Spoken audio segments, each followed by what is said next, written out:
It's Wednesday, May 26, 2021. Roland Martin Unfiltered, broadcasting live from Fort Worth, Texas. Well, I'll be talking with Deborah Peoples, who is hoping to become the first black mayor of Fort Worth. He's got it. Whatever the biz, he's on it. Whatever it is, he's got the scoop, the fact, the find. And when it breaks, he's right on time. And it's rolling. Best believe he's knowing. Putting it down from sports to news to politics. With entertainment just for kicks, he's rolling. It's on go, roll, y'all. It's Roland Martin, yeah. Rolling with Roland now. He's funk, he's fresh, he's real, the best, you know he's Roland Martin now.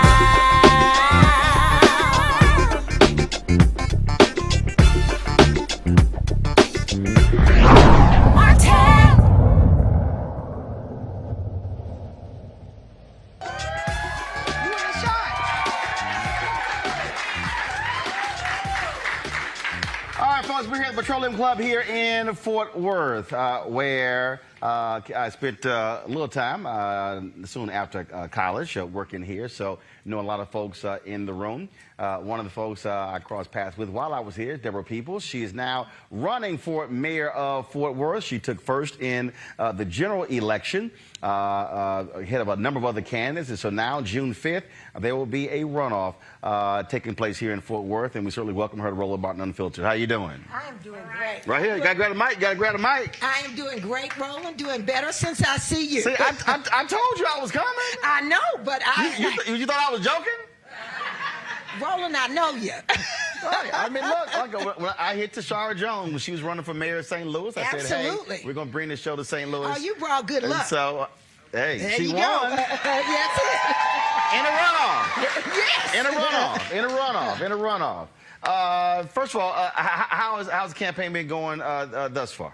Oh, the campaign is going great, but it's going as expected. I knew, Roland, they were going to come after me. And so we have just been working hard, doing what we do best. And so they are coming after me, but I'm like Obama now. I can take it. I got big shoulders. We are fighting for the soul of Fort Worth, Texas. We are fighting for all the people out there who aren't represented. So they can dish it out, but I can take it. When you say that they're coming after you, exactly how so? Has it gotten a little dirty thus far? Oh, you know it has. Well, you know all the catchwords: defund, anarchy, socialist. You know all of that. The pictures of you where you don't look, you're a little darker than you really are. All those things. So, but that's okay. I can handle it. Because you part of the light skin club. Roland Martin. If this was a time join a cruise, you'd be on Tom's team, not J. Anthony Brown's team. Not quite. Okay, not quite. So they got you looking like J. Anthony. Is that what Yeah, they're doing they got to me you? looking like J. Anthony. I got to cover my feet, my hands, and my mouth sometimes. What are the two or three dominant issues that you're running on that you say that need to be changed here in Fort Worth? Diversity and inclusion, diversity and inclusion, diversity and inclusion.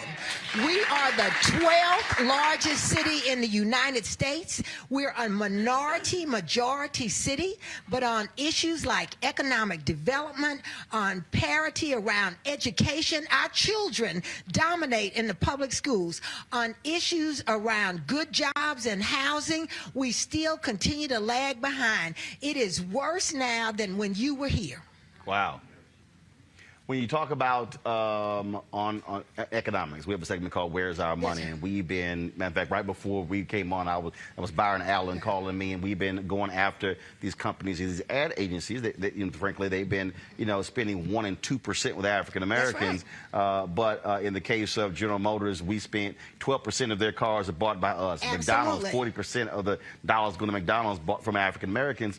And our whole point is, y'all got to do more in terms of Fort Worth. What does it look like for black entrepreneurs when it comes to contracts? So that's it. So Roland, flip the switch when we were just talking about, the number of people who buy cars. We are 35% Latinx, 20% African American, but we only get 2 to 3% of contracts. It's ridiculous. We are not moving ahead. And even though we try That to was the case. Again, I was a City Hall reporter here from 93 to 95. And I remember writing. I remember writing about the stories then. Yeah, that's almost 20 years ago. So it hasn't changed, and that's the problem. 30 years ago. That's right. I tell people they don't know, but Fort Worth used to have a Black Wall Street with Bill Gooseneck McDonald. Riverside used to be one of the most powerful areas in the city. Now we are fighting each other to get contracts. COVID really wounded our Black and brown businesses. They were struggling to survive. And that should not be the case. So if this is a majority minority city, how are you trying to get to those two major voting blocks to realize that sitting at home means your power stays at home? And so, Well, so what has been your strategy trying to get them to return to the, because it's harder for people to come out and vote for the runoff. It's a lot more difficult. That's right. We are walking and talking and knocking on doors and talking to people. Roland, people need to understand all politics is local. You know, we like to talk about what's going on in Washington, and I know you were just talking about this bill, but things happen right here on the ground. When people talk about they don't get jobs, they don't have transportation to get to work, they don't have a good place to live, that's local policies. That's not national policy. So we go to the door and have a conversation with people about how what happens locally impacts you. There are so many people who say, I only vote in the presidential elections. Well, I'm going to tell you, Joe Biden ain't going to come down here and fix your street. I mean, that's not going to happen. He's not going to come, put a light bulb in over your house. The things that matter are the things that are here locally. And the whole issue around public safety, all of those things are local issues. So how are you combating the folks who are trying to use defund the police against you? So I tell everybody, people know me. So, Roland, I didn't have to come to the community and say, I'll take a tour. I am here every day fighting. People know, I didn't mean that as a pun, but people know me. I have been out in this community for a long time. They know how I am. They know my brother was a policeman. They know my sister was a constable. So, but I also tell them I'm a person of color. I understand law enforcement, but I also understand how it feels to be a Black man in a suit going to work, get pulled out of your car, and you have to go face down on the ground. That has got to change. And so I just tell them, I call them, like I said, it's a lie. Stop lying. Just like when you show a picture of me, and I'm sorry, looking like J. Anthony Brown. So, I'm proud to look at people in my family look like J. Anthony Brown, but you're doing that for fear mongering, and I just call it out for what it is: race baiting and fear mongering. So, so this is the mailer here. And yeah, so, that's one. It says, I'm a tax and spend person. I just spend all these people's money. If she's elected Fort Worth mayor, Deborah Peoples wants to go on a spending spree with your tax dollars. That's it. That's it. That's it. And how are you responding to this? Because it's not me that goes on a spending spree, it's them. I didn't go and buy Pier 1 for $77 million. I mean, I don't make, when we had people who were homeless and people who were losing their jobs because of COVID, and we had a chance to buy 2 motels to do permanent supportive housing for homeless people, I didn't make the decision to not buy the motel and go buy Pier 1. So you tell me who's taxing and spending, who's spending all the tax dollars. The facts speak for themselves. We have a government that has not been hospitable to its citizens, and that is the wrong way. We run this city. The city hall is our house, but people feel excluded from their house. There's something wrong with that.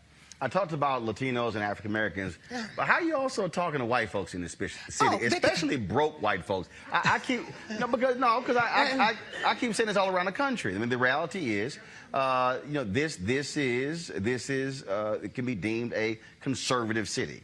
That's one of the phrases that you'll hear. You have the current mayor's been there 10 years, and so her chief of staff is running. And so you've had Kay Granger, who was the mayor when I was here, now a Republican member of Congress.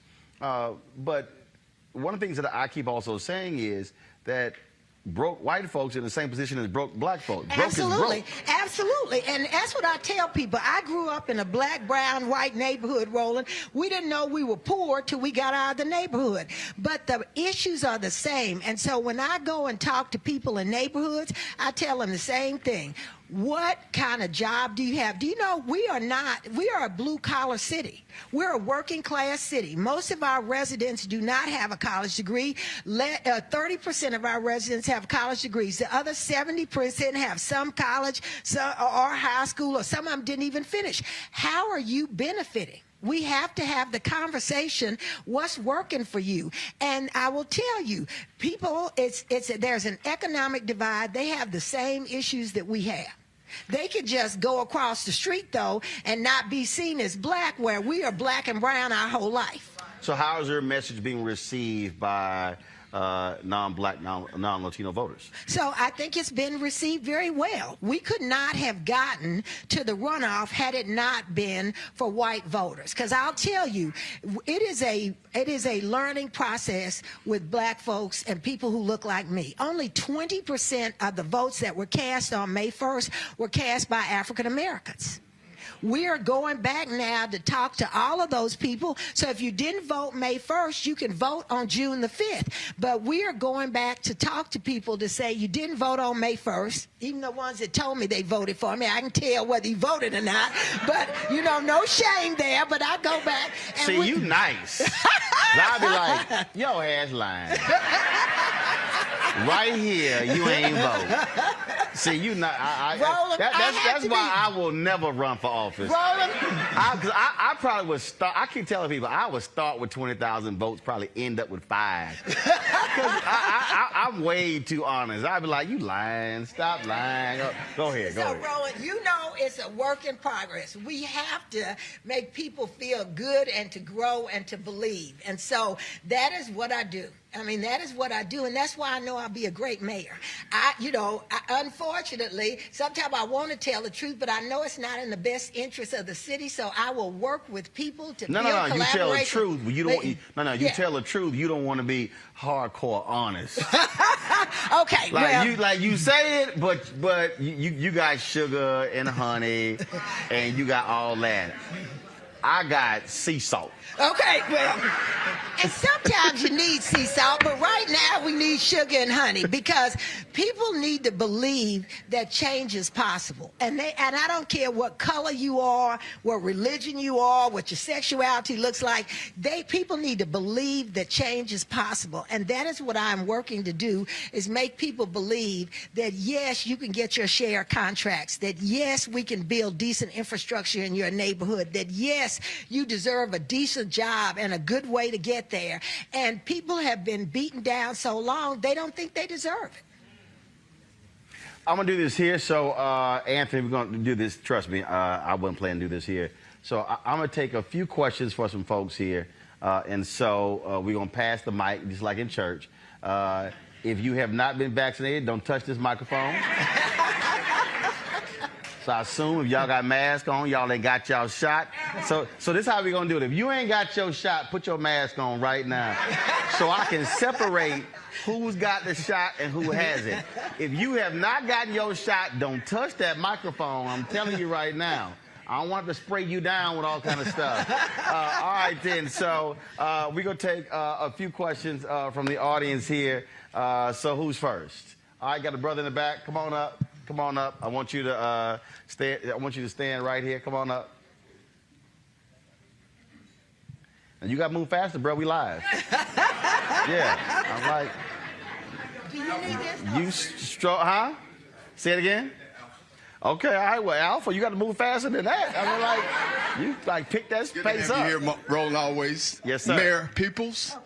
transportation. Yes.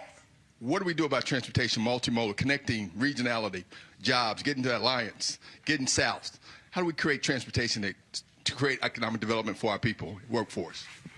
So that was a trick question, because he knows that's one of my big issues, and it's multimodal transportation. Roland, I was sitting in a meeting and they told me that a sitting city council member, a mayor, said he would not ride the city bus. I'm like, well, if you don't ride the city bus, you mean to tell me the city bus is good enough for all of us?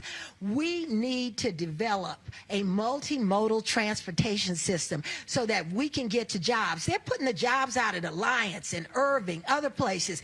If our people are going to have to come out of their neighborhoods to get jobs, we need good transportation.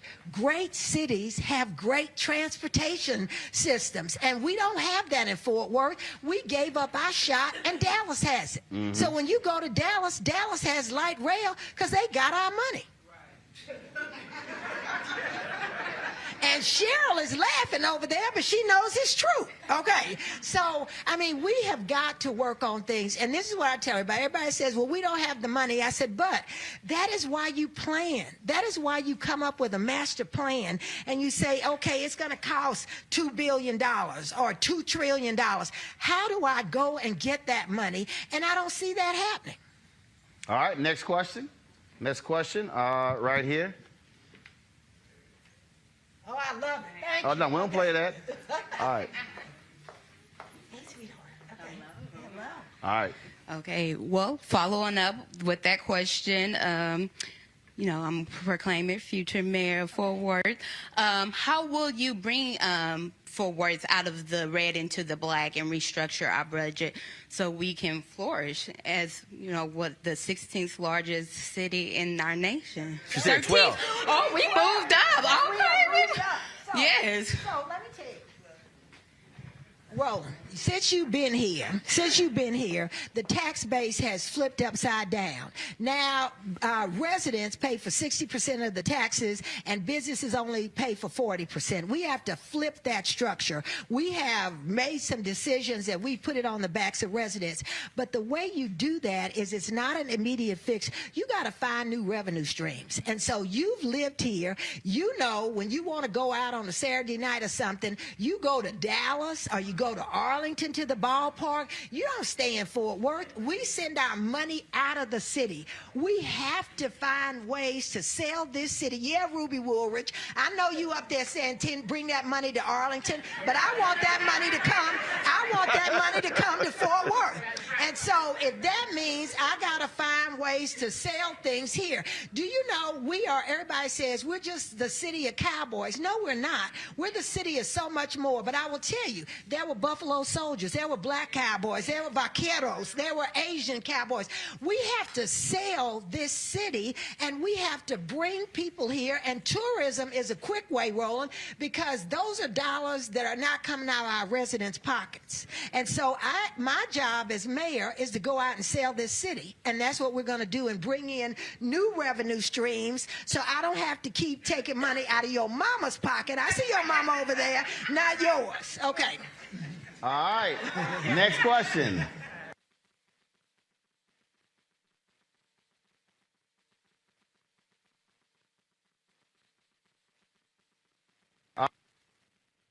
She gonna sit here and raise her hand.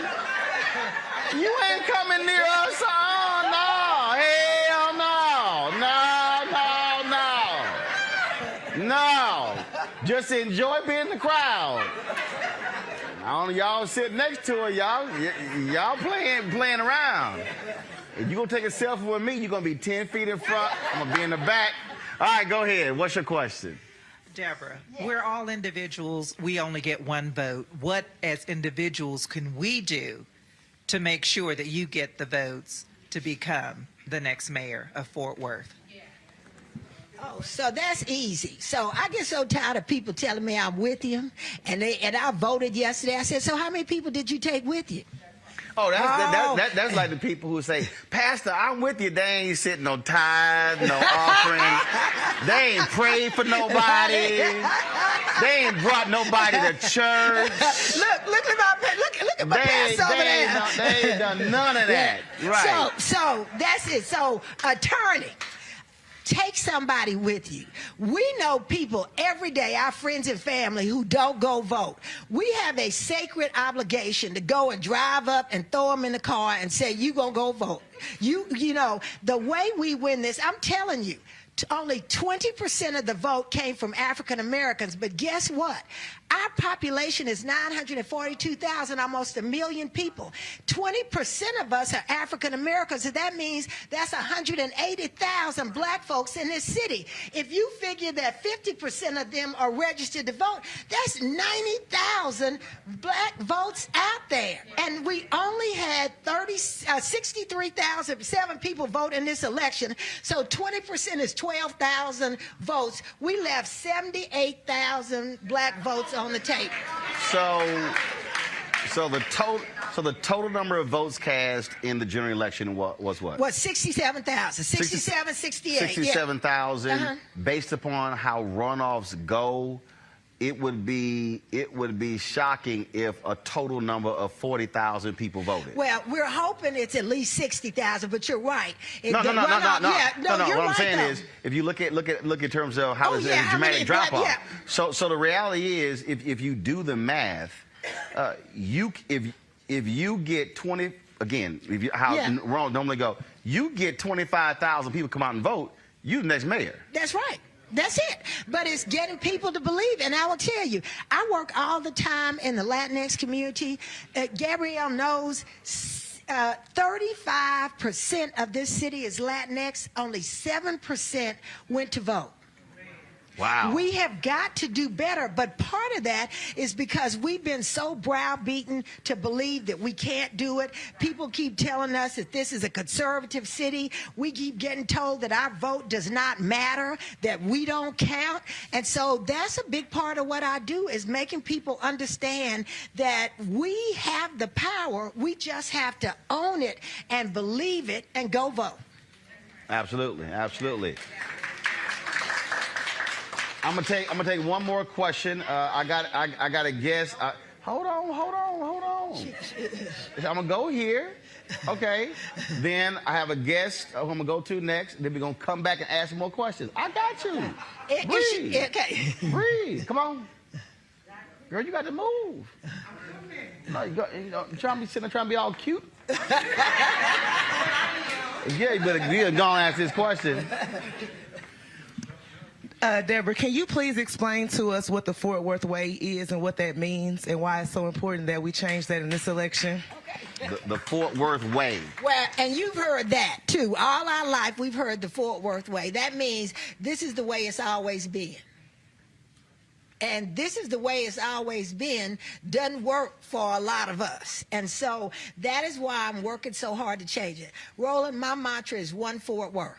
It is one Fort Worth. It is not the Fort Worth way. It's one Fort Worth. It is all of our way. And until we start changing that, we're going to be in the same position that we were. You said, what is it? Same old same. That's it. That's what it is. That's it. That's what it is. They in control, you not. That's how it is.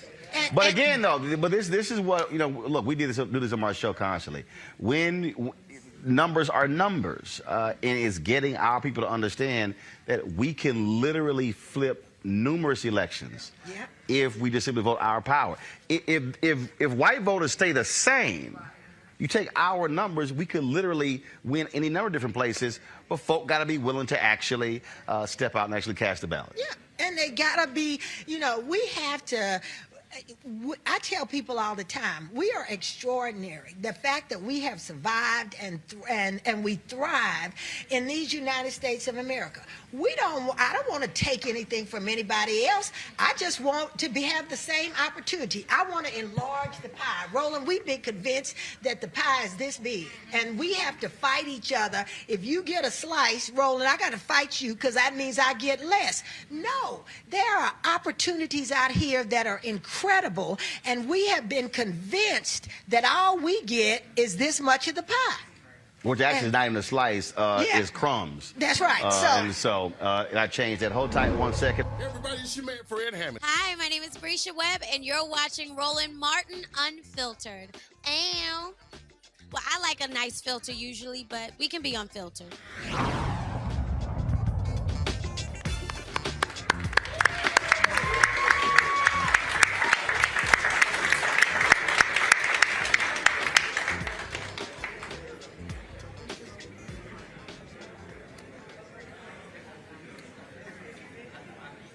All right, folks, welcome back to Fort Worth, where we have been here talking with Deborah Peoples, who is running for mayor. The runoff is June 5th. Folks, you have to understand the power of the ballot, so you must use it. So there are folks who have been assembled here. They had a meet and greet earlier. And you know what? Folks walk into the room. I'm going to go ahead and call them up. So I saw Congressman Veasey stroll up in here. Congressman, come on up here. Come on. Come on up here. What's going on? Good seeing you. Good seeing you. You know, we in your city had to bring a brother up. How's it going? Everything's going good. Everything's going good, Roland. Good to see you. Welcome, Likewise. welcome back. Always glad to be back in my home state of Texas. I will avoid Austin because they acting the fool, them legislators up there. So, you know, I ain't trying to get shot by folks who, the no need for a permit or whatever. These people swear it's the Wild Wild West. I don't know what's wrong with these crazy folk.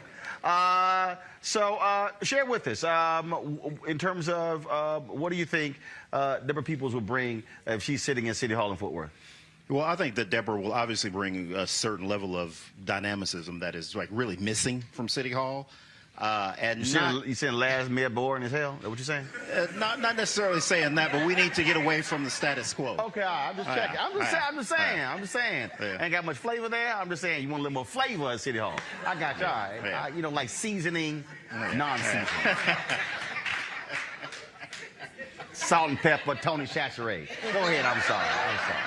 And and generally speaking, honestly, I don't really even get that involved in the municipal races. I'm a Democrat. I'm very active in Democratic Congressional Campaign Committee and other Democratic causes, and I usually stick with that because, in my opinion, the City Council, their job is to make sure that the fire and police are doing what they're supposed to be doing. They're supposed to be making sure that water's going the way it's supposed to. They're supposed to be taking care of these basic bread and butter issues that people don't care about if it's Democrat or Republican. They want to make sure that these services that the cities are supposed to provide, that they're being done.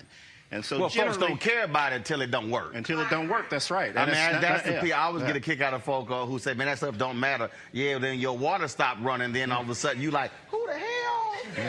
Who should I call? Well, no, you didn't say it mattered, so we ain't gonna get a number. Right. But in addition to those services, Roland, I will tell you something, that this city is growing very rapidly, but there are other things that are happening here that people don't really see.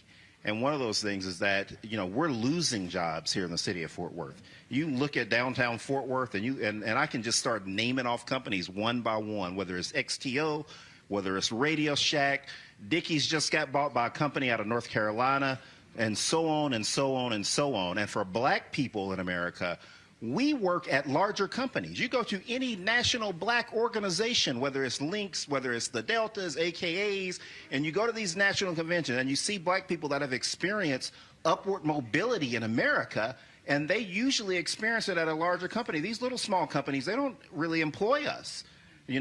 If we are successful at a smaller ventures because we have our own law firm, or we have our own dentist practice, or we have our own doctor's practice, we get opportunities at bigger places, and the places in the Metroplex that are bringing in new jobs and new growth are happening outside of Fort Worth. Deborah has the experience. She has worked at the executive level at one of our nation's largest companies, and she knows what it will take to be able to bring more jobs to the center city. That is going to be good for African-American growth here in Fort Worth and Tarrant County. I do want you to speak to this, and this happens a whole lot. Anytime I get a member of the Congressional Black Caucus, I really want them to explain this. It really gets on my nerves when I deal with a bunch of ignorant-ass black people who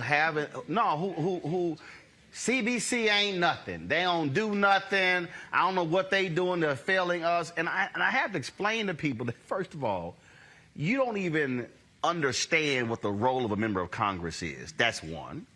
When you talk about those basic services, the reality is the phone calls that come into a member of Congress's office dealing with Social Security checks, dealing with very basic fundamental things, all those things absolutely matter. And most people get caught up because they say, well, I don't see so-and-so's name on bills, not realizing that most people names will not be at the top of the list on a particular bill. And so speak to the folk who, again, who have this view that the CBC is a do-nothing group that has no impact on Black America. Because, I mean, I deal with that a whole lot. And people are like, man, why are you defending the CBC? I'm like, because you don't know what the hell you're talking about. Right. Yeah, exactly. And let me tell you that, one of the things that Donald Trump did was that he took credit for the amount of money that the HBCUs got. A lot of you probably saw that on the news. And he was going around the country doing a victory lap, talking about all this money that he brought to HBCUs. That was a Congressional Black Caucus. That was money that we worked and fought hard for and insisted on before the final budget to make sure that HBCUs got those monies. So the bill was from Congressman Adams in North Carolina. Absolutely. Trump didn't know what the hell that bill was. No, not at all. Not at all. He did a photo op with some presidents and said, and look at all the money. And then he lied, kept saying, oh, they would never get, now they got permanent funding. No, it's literally one initiative that was started by President Bush, renewed by Obama. Then we had Walter Kimber on, the president of Dillard University, who broke it down. But again, the lie kept going. I mean, I even had Black people saying, Trump saved HBCUs. I'm like, how dumb are you? I mean, it's just it's not like they passed an annual $5 billion allocation to HBCUs. And that's a different conversation. But that's the thing that again, we had to walk people through. He had nothing to do with that. Was Congresswoman Alma Adams' bill. Absolutely. And then also, the CBC put money in the Farm Bill. Also went to land-grant institutions. And again, that's the stuff that people don't know, and that it does not show up when they have bill signings. Yeah, that's right. That's right. Yeah, there are so many different things that we do that people don't think about. I mean, like, for instance, I fought very hard in this last stimulus bill to make sure that we had money for cities to be able to put broadband into neighborhoods. And there are 5 neighborhoods in my district, one outside of my district. Como's outside of my district, but everybody know that I have love for Como because that's where I'm from. And Como got some of the money, too. Yeah, they cuss you out. You don't come home. They be like, man, you better send a check. See, Attorney Leon Reed, he knows. So, yeah, I mean, and so it's things like that we do. See, right here. See, Mark, I got to help you. All right. See, Mark, you just sped past that too fast. So you need to unpack that properly. You got to slow it down. You got to say, as a member of Congress, there are 5 neighborhoods that are getting money directly where Black people live to get the internet. See, Mark, you got to say it that way, Mark. I'm just saying, I got to help you out. Because you explained it like a member of Congress does. You got to say, no, and then you got to name the 5, Mark. You got to name the 5. See, you got to, see. Yeah, we got Ash Crescent, we got Rosemont, we got, help me out, Stop 6 got some, Como got some, and Northside. Yeah. Right. So next part, so you got to say, so all y'all live in these neighborhoods, if your internet, you now have it improved because I got the money. And if you have a young person in school, like I have a 15-year-old that finally, thank God, went back to school like 2 months ago. But if you have kids at school, then you know how important this is for you to be able to have access to this broadband because, it was hard enough to keep up with internet services at home. But imagine if you don't have those. And a lot of our young people didn't. A lot of our young people had one Chromebook for their entire house. But that's why representation matters. And people don't always see that. We understand issues because we live in these communities. We experience these things. And it's not about taking something away from somebody else. It's making sure that our children have access to those things. And that's why we were so impacted by COVID. And that's why I talk about education a lot. The Zoomies and the Roomies. The Roomies are the ones who came back to school, but the Zoomies are the ones that we lost. They're sitting out there. They don't understand what's going on. They check out. They're sleeping on the Zoom call. And so representation matters because we know issues that impact our community, and we're going to call attention to them. That's right. I said I was going to take some questions. Come on, sister in the back. Wake up. Come on. Y'all back there. See, right there. She just said folks were sleeping on the Zoom. Come on up. I got the singer Major. He's waiting. He's my next guest. But we're gonna take about 5 minutes of questions here. I got you. You ain't gotta stand up. I got you, boo. I got you. Come on. There you go. Thank you. Hi, my name is Sophia. Oh God. Sophia, you ready to vote? No. She's 14. I'm 14. I'm just checking. I ask everybody. I have friends that are 18, and I'm trying to make them vote. You gonna make them vote? Oh, yeah. Okay, all right, cool. All right, just checking. So during the pandemic, a lot of my friends have been facing a hard time during school and, struggling with, their education. So I was wondering how you would address that towards my friends and how, try to make them vote and go out and help tell other people and my friends to how to go vote. Thank you. All right. There's a budding politician here. Then you got to tell me where you got that shirt from. That's a nice shirt. That is a nice shirt. That is a nice shirt. Well, if y'all selling it. Sophia. Come over here. Turn around. Right there. Come on. Slide this way. Right. Get it right camera. Y'all need to see the shirt. All right, that's nice. I'm telling you, it's a nice shirt. I'm just saying. It's a Juneteenth shirt.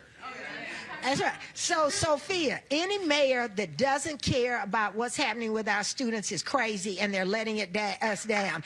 You are going to be making decisions for me in the next 10 years, baby. You're going to be 24. In 20 years, you'll be 34. You'll be deciding what nursing home you're going to put me in. And so we have to partner with our ISDs and all of our schools around here to make sure that we are providing you with the curriculum and the tools that you need to be successful. And there's a State Board of Education member here, Aisha Davis, and she knows that. We got to make sure that stand up. We're trying to sit down. That's right. Stand. Okay.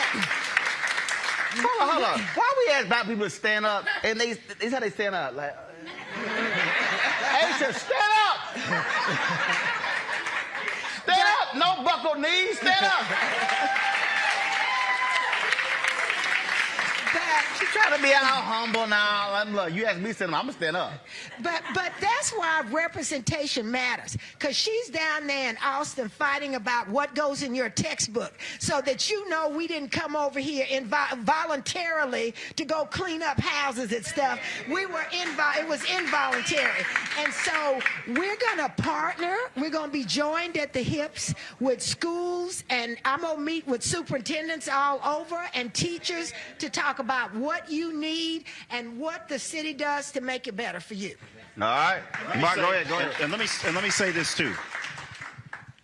The reason why you want young people to go out and vote for Deborah and go out and vote for city council and all these other races is that ultimately that's how you really make change. Now, I'm not going to, bore everybody with any history lessons, Roland. But let me just say this. If you go back to the civil rights marches of the 1960s and you look at the two key pieces of legislation that were really instrumental for black people, and the reason why I'm here now, you look at the Voting Rights Act, the reason why I get to serve in office right now, it is because of the work that was done in Congress. Not to diminish the work that Dr. King and the marchers did. That was hugely important because that's what brought the problems that were happening in America to full circle so everybody could see. But if we didn't pass that legislation on the House floor and on the Senate floor and get it to the president's desk like we're right now trying to get George Floyd passed, then it doesn't make a difference. So you have to go and vote. And you have to make sure that young people vote so we can have people that are going to look like us and people that are also going to represent us and the things that are important to our communities. And that can only happen by going out there to vote. So go vote for Deborah. All right. Next question right here. You got the vaccine? Oh, yeah. All right, just check it. So you just want to show your bling bling mask? I'm just messing with you. I don't show my face. I'm messing with you. Go ahead. I don't show my face on any kind of publication. So speaking on education and the good hold the mic up. There you go. The good point that you made with now HB 3979 passed in Senate and the House. For everybody who don't know. For everybody who doesn't know, that's critical race theory being taught in your schools. That point that you just made wouldn't even be told in our schools. So because of white fragility and white tears and their whitewashing of history, what are you going to do and what do you feel about that? And then also I wanted to know about how do we go about educating those who are against the CRT, but they really don't even know what it is. Okay, first, look, I'm gonna start answering this first. I got this. First of all, 99.9% of the people out here talking about critical race theory don't know what the hell it is. They have no idea. They can't spell CRT. They can't define it. They don't even understand it's a theory. They don't even you got all these crazy white folks who are passing bills, and I'm saying it right now, in Oklahoma, other places. Oh, we're not going to teach critical race theory in our schools. Fool, it's being taught on the college level. So, but you have to understand what the strategy is. Next year's the midterm elections. Republicans need to drive white conservative evangelicals to vote. They cannot criticize President Biden on the American Rescue Plan, the COVID bill. His approval rating is 60% or above. So they have to find wedge issues. So all of a sudden, critical race theory has become their wedge issue. They are appealing to unsophisticated, clueless, uneducated white voters who all they hear, they don't hear critical or theory. They hear race. That's what's driving it. In fact, Charlie Sykes, who was a conservative out of Wisconsin, radio talk show host, he actually did a piece on it, and that was one of the folks who's against this. He literally articulated what their strategy is. Control room, tell Major I'm coming to him. I'm not going to go along like I did last time. And what he did is, what the guy did, and again, I need us just to understand what happens, what their game plan is. Because I think what happens is, a lot of times we are fighting folk, not realizing what the deal is. So this is a guy, Christopher Rufo. Mark Lamont Hill had him on his show. This is what he said. We have successfully frozen their brand, critical race theory, into the public conversation and are steadily driving up negative perceptions. We will eventually turn it toxic as we put all of the various cultural insanities under that brand category. This is what he tweeted this. The goal, and he tweeted this in March 15th, 2021. And this is, y'all can look at it at Real Chris RUFO. The goal is to have the public read something crazy in the newspaper and immediately think critical race theory. We have decodified the term and will recodify it to annex the entire range of cultural constructions that are unpopular with, he put Americans really mean white Americans. So that's what they did with defund the police. That's what so you have to understand what the strategy is. And so we have to counter the strategy by saying, no, we're not going to play your white tears games. And then what has to happen is, at every time when somebody steps up to the microphone to decry critical race theory, we got to say, what is it? Define it. No. Don't tell me you're against it. Define it. They can't. And so, but what happens is, whenever these things happen, and then look, I'm someone who I fight with words. This happened all the time when I was on CNN. So what happens is, what they do is, they want you to immediately go into defensive mode in defending it to counter them. And what your strategy has to be is to, one, take a breath and then say, so what is it? No. Please define critical race theory. And then you wait. And then when they say, well, no, you tell me what it is. No, you brought it up. So please, I need you to define me what critical race theory is. Then I need you to explain to me where critical race theory is currently being discussed. See, now what happens is you now have cornered them.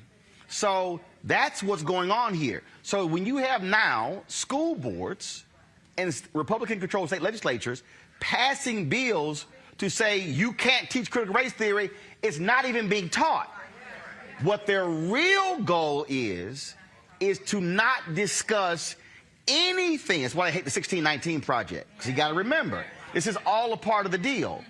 They don't want the 1619 project or anything dealing with it because they want what is his story to continue to be defined of what American history is, and not we now can read, which is one of the reasons why they didn't want us to read, and now redefining it. And so when I talk about how America is changing, what is changing is that how they have defined what it means to be American.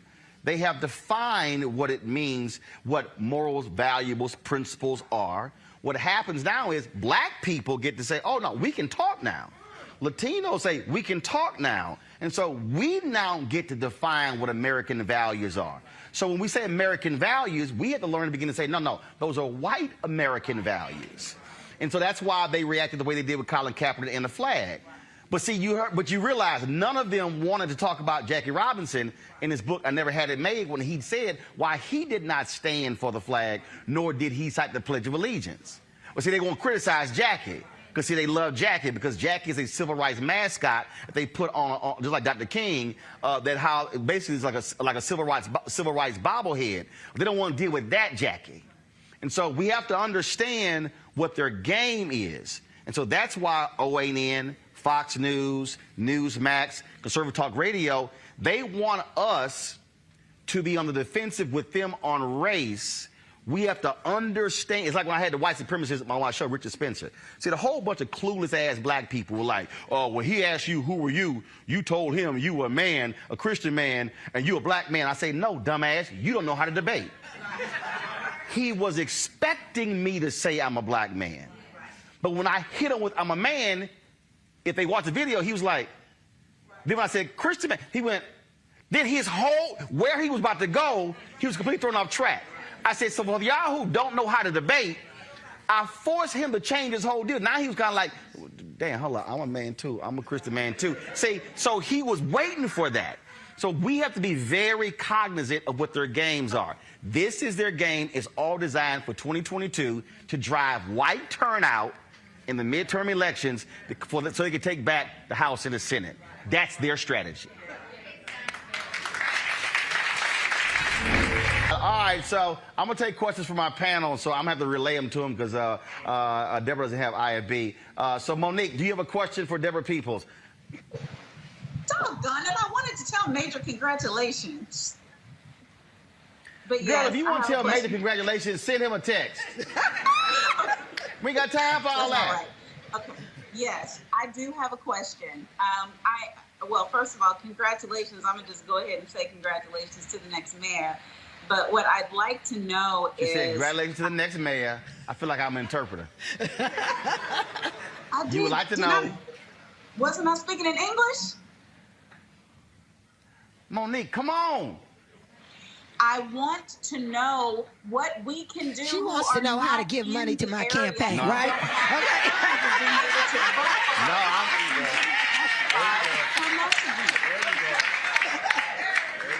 All right, so Monique said, folks can't vote for you. How can they help with your messaging? And Deborah said, send her a damn check.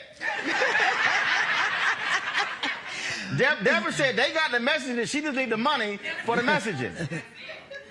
But also tell Monique she can tweet about me. She can go on social media. She can tell people about my campaign. Tell them to go look up Fort Worth so they know we are the 13th, soon to be the 12th largest city in the country. And I know it hurts people's feelings in Atlanta and D.C. and New Orleans, and my New Orleans family is here tonight, but we're bigger than all of that. And so we are a city to be reckoned with, and we're going to be do great things when I am mayor. But I'm a Deborah, D-E-B-O-R-A-H. It's Deborah Peoples for mayor.com. You can read all about me. You can donate to the campaign. You can sign up to volunteer. We do phone banks. And wherever you are, Monique, you can make calls from wherever you are. Hey, Scott, you going to send a check, yes, Scott. Scott, look, Deborah, his name is Scott Bolden. Okay, all right. His name, he gets a lot of Democrats. His name is, he ran for mayor in D.C. He got about 11 votes. But not so true. Scott Bolden. I got a lot of- So I didn't run for mayor. everybody who works. I thought you ran for mayor. There's Dr. Michael Brooks, my treasurer, Scott Bolden, Dr. Brooks. All right, Okay. so Dr. Michael Brooks, in the next 48 hours, you should see, in the next 48 hours, Scott, Aloysius Scott Bolden, in the next 48 hours, they should see your name appearing on that website with donations, Scott. Hey, I'm going to give to her if you pledge your love for Cap. Pledge your love You for said Cap, you're I'll going to give him to her about $1,000. if I pledge my love. You said if you're going to give her $1,000 if I pledge my love to Kappa. Yes. Is that what you said? Is that what you said? Take one for the team. Is that what you said? I'll give her, hey, watch this. I want to be clear. I'll give her Hold up. $2,000 Go ahead. if you pledge your love to Kappa right now. Okay, Scott just said he will give $2,000 to Deborah's campaign. Hold up. If I pledge my love for Kappa. I got this here. I love kicking Kappa's ass. Boom. I just pledged my love to Kappa. See, Scott, you got to be specific with your question. Your question, your request was too general. No. The key phrasing was my love to Kappa. I use love and Kappa in the same sentence. Am I lying? Kicking ass too. You can't kick somebody ass. No, Scott, that's what happens when an alpha outsmarts you Kappas. Hold up, Scott. We alphas love to outsmart you Kappas. See, I did it twice. Send that $2,000, and they gonna let me know in the next 48 hours. Matter of fact, Scott, get a website right now. Scott, pull your credit card out right now. Open up another window on your computer and send the money right now. And they're going to let me know if it hit. Now, come on, pull your American Express card out. Deborah, give Scott the website. Deborah, Deborah Peoples, Peoples, formayor.com. And Scott, I am sending you some Delta love. Good.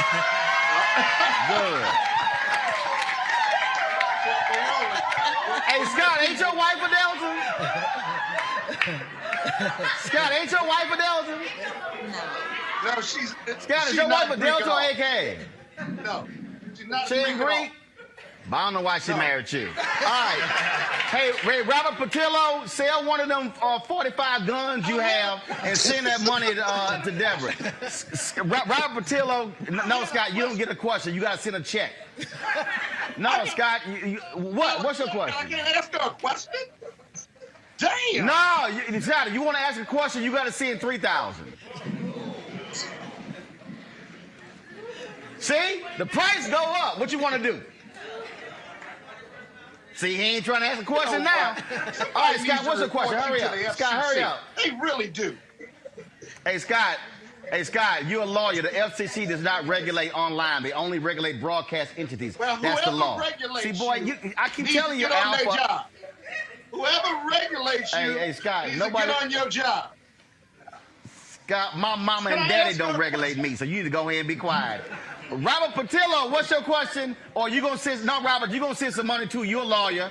Robert, you need to send some money to the Deborah campaign. Roland, I work for a nonprofit. That's the difference between me and Scott and his palatial estate. Hey, I don't want to hear that nonprofit stuff. Sell one of those AR-15s you have and go and raise some money. You know all the guns you love in Georgia. Next to me right now, besides this one. But I did have a question. What we have Robert, seen go is sell that gun. Come on, what's your question? Hurry up. We've seen police unions attack many black female mayors, from Keisha Lance Bottoms in Atlanta to Mayor Lightfoot in Chicago. What would be your strategy for police reform? Because they like to use the pejorative term defund the police. What would be your strategy for bringing more accountability in law enforcement? You said police unions are attacking black female mayors all around the country. Absolutely. And is it happening here? And what is your response to them about police reform? And so how are you responding to that? So Robert, absolutely. We've already gotten the classic defund the police mailer. It's already been out there.